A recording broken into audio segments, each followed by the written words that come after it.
Okay, I'm practicing just being me. Um, I work with these a lot. Right now, I've got a crystal point that I'm working with, and as you can see, it has a magnet on it. If you've got the crystal, you've got the electric, and you put the magnet there, and you have the electromagnetic. And I don't know why I do it, I just like to, and I play with them. I sleep with them. You know, I'm in love with crystals. What can I say? All right. Why am I here now? I'm a little dizzy with light. Don't know how to say it. Just something I wanted to share.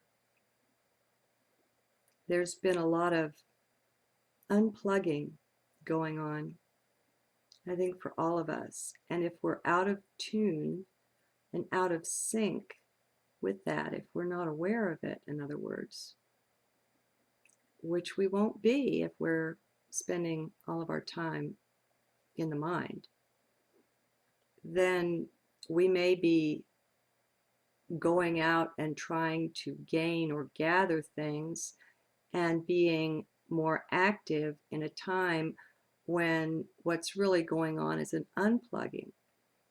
And so, in a way, that's to work against the self. The greater self is the all that is. And that's really us too. But I never connected with it before. I never contacted it the way I have since coming into heart. Um, and actually, it came to me, I don't know, 10 years ago or more, that being in the heart was the way to be. That was very desirable. But I was so very much in mind that I would forget for days and weeks at a time, you know. And I would just remember in little snippets. Oh, you know, a lot of times when I was driving, for me, and somebody who's really good at astrology, I'm sure, could read it in my natal chart. But for me, driving is a way to bliss out. Um, it just somehow I get behind the wheel and I connect with light. Go figure. I mean, it's not an all the time thing, but it's consistent. So anyway, um, I'll just share what I've noticed, and that's that it's a time of unplugging, of letting go. Surrender is very much in harmony with what's going on. The more and the better we can just be still, just step back and watch things and just be still and not be so very involved with things, so very interested in the minutia of the details. I mean, the cycles will rise and fall, and you'll have a need in your life, in your work life, for whatever reason, at times to get into the minutia. So, you know, I'm not saying don't be practical. I tend to talk in wider swaths than that. And so, what I'm meaning is overall, I find it's been a time of unplugging. And it's interesting the way it seems like we want to have something in hand before we let go. We want to be able to see what's ahead. We want to know what's coming. We want to know what is it we're stepping into.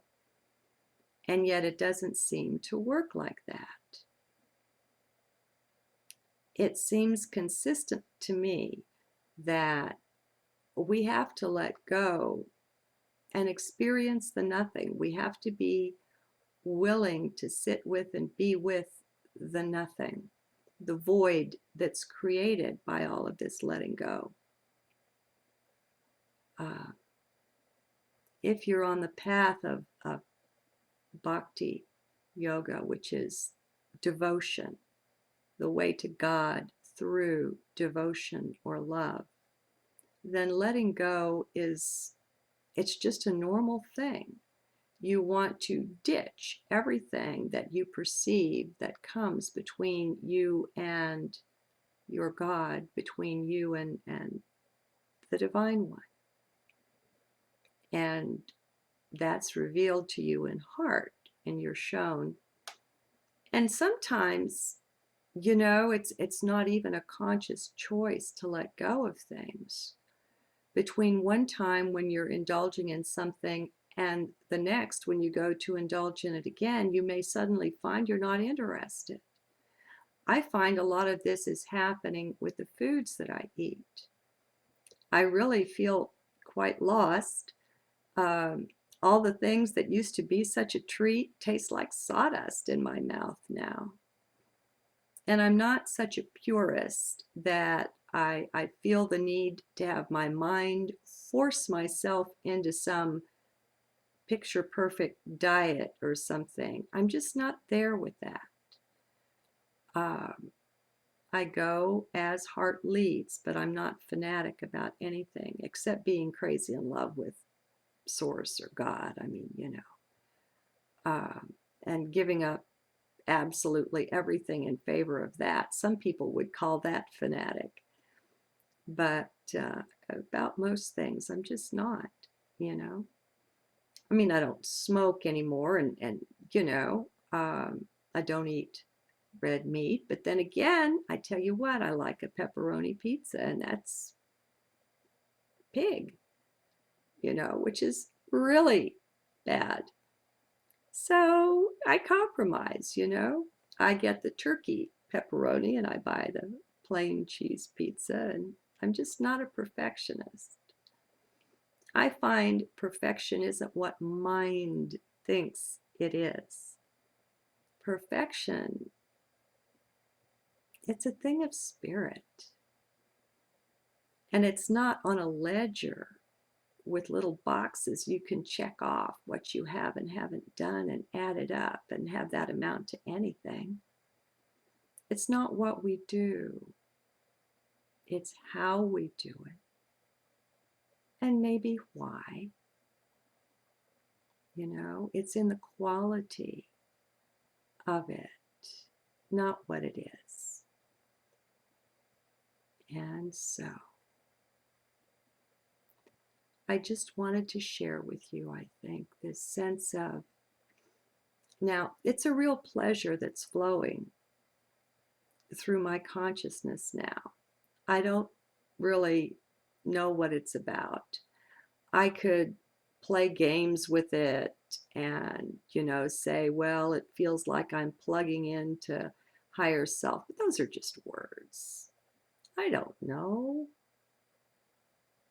I really don't. And it doesn't matter.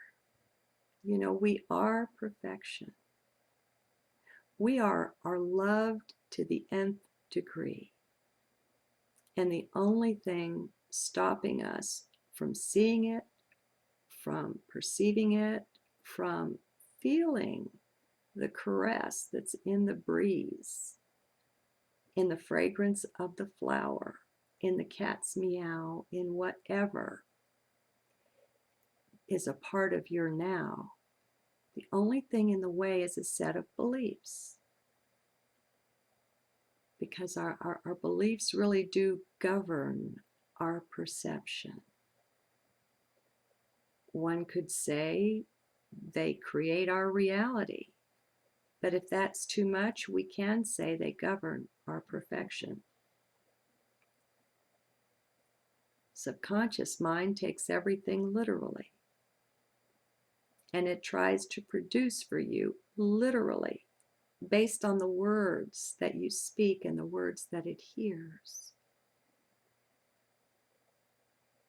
And I'd like to see us become much more astute with our use of language.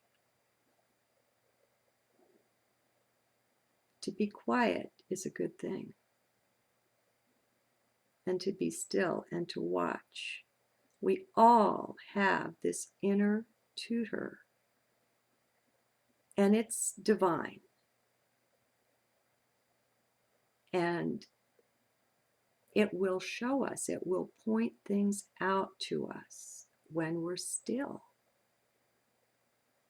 It will shine a light on things and illumine things. And I don't know whether it gives us of its understanding or opens more of our own understanding to us. I honestly don't know a lot. But the more I'm not knowing, the more I'm being shown. And I find that a really good exchange. I'm willing to give up what I think I know. And what I'm being given in return is divine. Sometimes it's even bliss. It doesn't need to be that. Let's voluntarily lighten our own load. The Illuminati, or the powers that were, have been in an all-out effort for centuries to load us down with weight and burden of every kind, mental, emotional, physical, everything, everywhere you look. It's time to say, so what? And step into our divinity. When you find your way into heart, into what I call the kingdom of heart, you really are a king, a queen there. You do, you reign. You find the seat of your power. And you also find out you don't know diddly squat, because everything is different when viewed from heart perspective. And so it's really good to be good at letting go and having what I call a flexible perspective.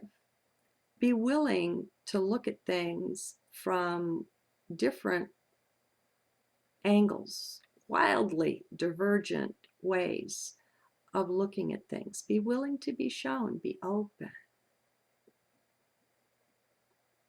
And in this, we are personally, individually tutored.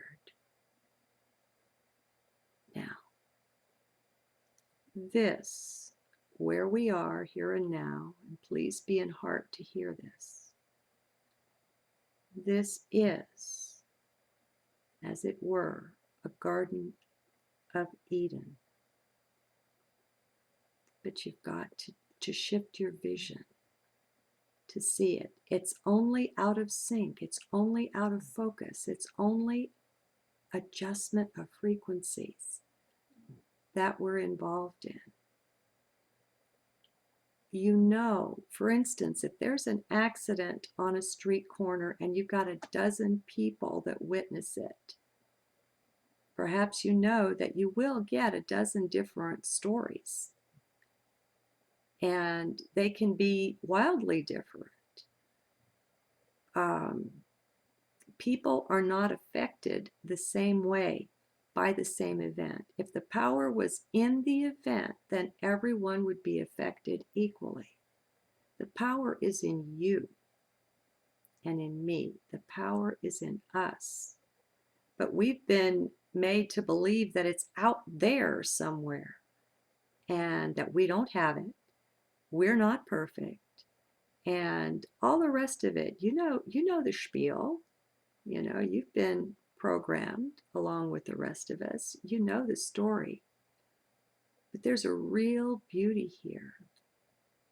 And that's that we can walk out from under the whole load of it. They've just piled it onto each human. But I find that where you experience that is in the mind. And I find that when I retreat from the mind into the heart, I'm not burdened at all. I'm weightless. I'm just joyous so often. Now, sure, I mean, there's ups and downs. I'm not meaning to imply I'm any kind of perfect or anything like that, or that my state is always wonderful. Don't look for that here. I'm just a regular Jane, okay? Just like we all are. But what I'm finding, the more and more that I stick to heart, and it's an inner silence. You can be giving a speech and be quiet inside and be unmoved by what's going on around you. So silence doesn't mean close your mouth and don't say anything. See, words don't mean what we think they do. So often we think we understand someone, but that's up here. Now, if I'm speaking to you from heart and you're up here, it's 100% chance that you will misinterpret. And it can't be helped, and it's okay, it's fine. I mean, whatever. I just sing my little ditty here. I sing my song, and I know that some will be touched and lifted. We lift one another up. And the vision that I wish I could share with you is that you and Source are in a personal love affair, and that absolutely everything that surrounds you is a caress by Source. All of it. It's all custom designed just for you with a love that is so ultimate it cannot be conceived in the 3D mind. But it can be experienced by going within.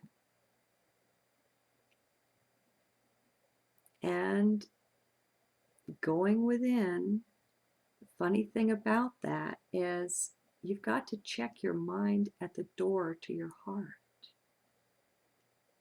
When we enter into heart, we leave thought behind. Now, mind can go on thinking, but you don't have to participate in that. You can sit back and watch it and not join in. You are not your mind. And it's time to disidentify from it. To step back and realize that that's not the sum total of your identity. And you don't have to supervise your mind all the time. It's grown up. It can take care of itself, you know? And your being is bigger and wider than that. And as long it's to be trapped, to be in mind all the time is to be trapped. Only when we're in that state, we don't know it. And so it's really bizarre. I mean, 3D life is so totally bizarre. I keep saying, you know, God has a tremendous sense of humor. Everything's upside down, backwards, sideways, and strange. But it's fun. It's totally fun discovering this. We thought we knew so much. We know nothing. Nothing at all. And that's a great place to be. Let the sense of responsibility go for knowing, for understanding. Instead, can we all take on the sense of responsibility that's found in integrity, in a sense of honor, and just living and loving in the moment. In the moment, you always know what's the right thing to do or not do. And sometimes if you're having a bit of struggle with it and you're not sure, maybe if you're in mind or in heart, a neat little trick is to, whatever you're envisioning and whatever you're not sure of, do a thought experiment and pretend that 1,000,000 or 1,000,000,000 people make that decision and look at the effect of it. Sometimes we can see an accumulative effect like that. What's not so obvious when we're just thinking that we're a person and we're separate and individual. well, this has certainly gone all over the place. My desire is to be a blessing, to bring a blessing. And so that's my hope and my wish for you. See you again soon.